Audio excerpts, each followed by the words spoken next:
In this video, I'm going to provide for you a summary of the second book of the Bible, and that is the book of Exodus.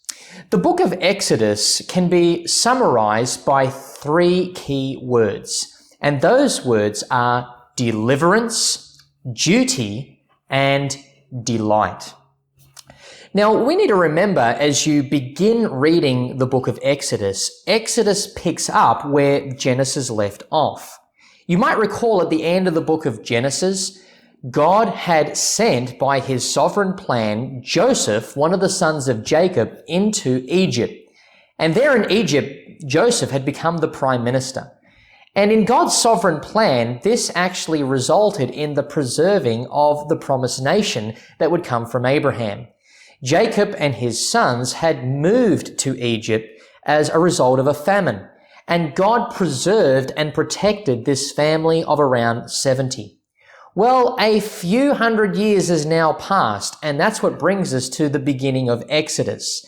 This small family has now become a nation consisting of a few million people. And there is a new Pharaoh in Egypt, and he does not remember Joseph. The children of Israel are now slaves in Egypt.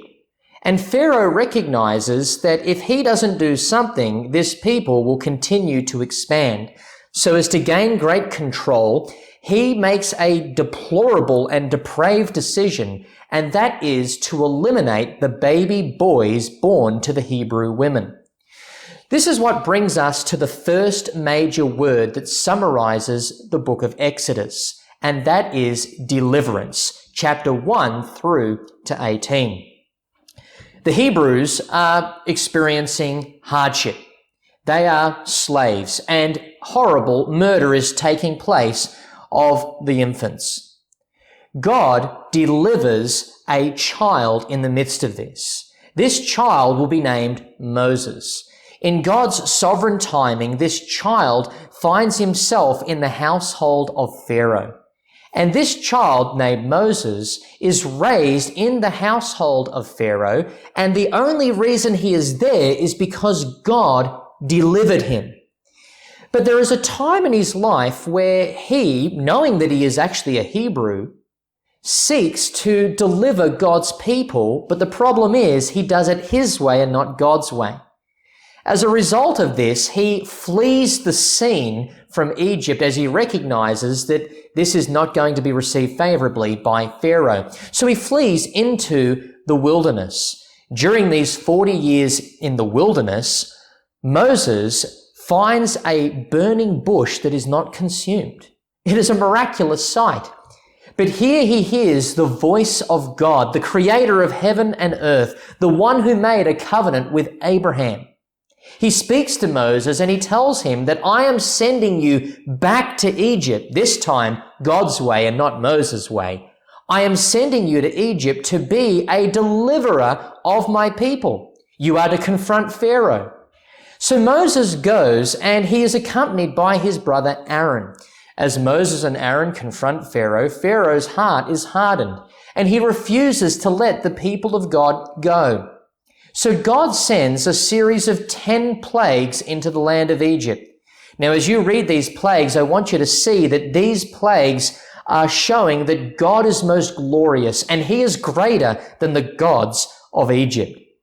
The gods of Egypt are powerless. Of course, they're fake. They're inventions of man, and they are no match to the sovereign power of the Lord God Almighty.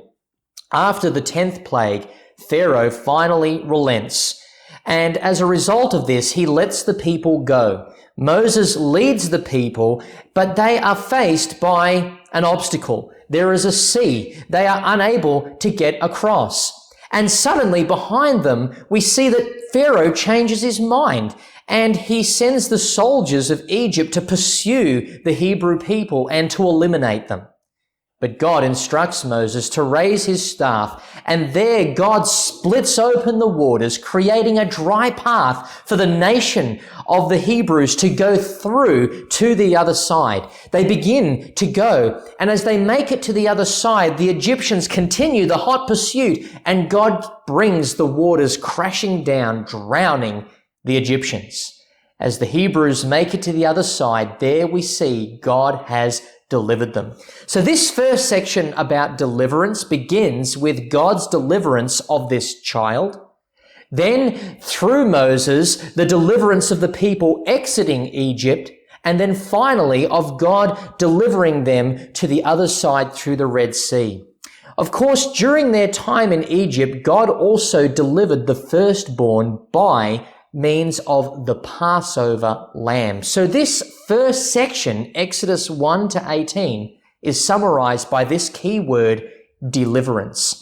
Then we move to the second key word, and that is duty. And that is Exodus 19 to 24. Now, in between, there has been disobedience and rebellion of the people in the wilderness, but the key focus of chapters 19 to 24 is duty. Here, God reveals His will to the people. He gives them His law through Moses. Now, as you continue to read through Exodus and subsequent books, you're going to see that there are 613 commands that God is going to give to His people in the law.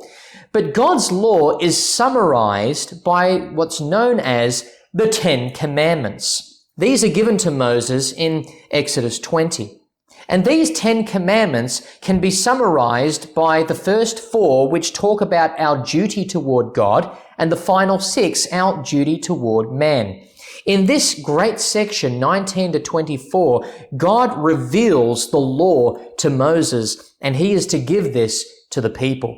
So as you read that section, keep in mind the word duty, our duty to God, as we submit ourselves to His law. Then we come to Exodus 25 to 40. This large chunk can be summarized by the key word delight. What do I mean by that? Well, in this section, God gives Moses instructions concerning the tabernacle. Later on, this tabernacle is going to become a temple.